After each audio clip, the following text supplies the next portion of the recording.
I don't know when I decided to become a filmmaker.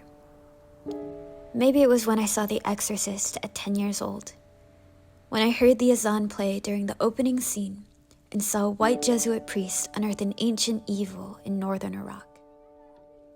Maybe it was while watching X-Men in my dad's study, when I heard Professor X tell Eric Leonard how much he pities the poor soul who comes to his school looking for trouble after defeating a villain called En Sabanur.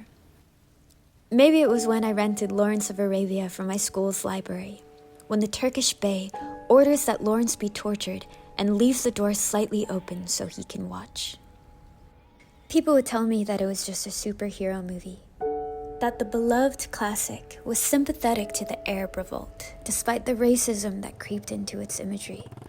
That no, it didn't mean anything that the site of evil incarnate was in Iraq, in Egypt, or in any other Muslim country. Could they have been right? That the wars, drone attacks, and Muslim bans that defined my childhood and adolescence were not at all connected to our images, our mess, our stories. It was only later that I would come to understand how these pictures shaped what I believed about myself and my community.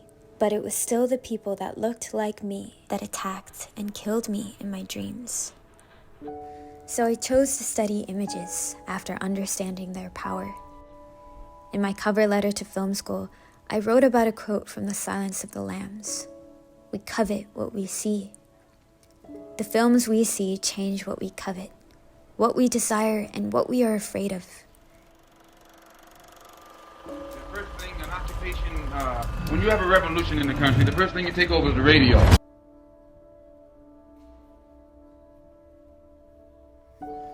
I knew that deconstructing these images was not enough.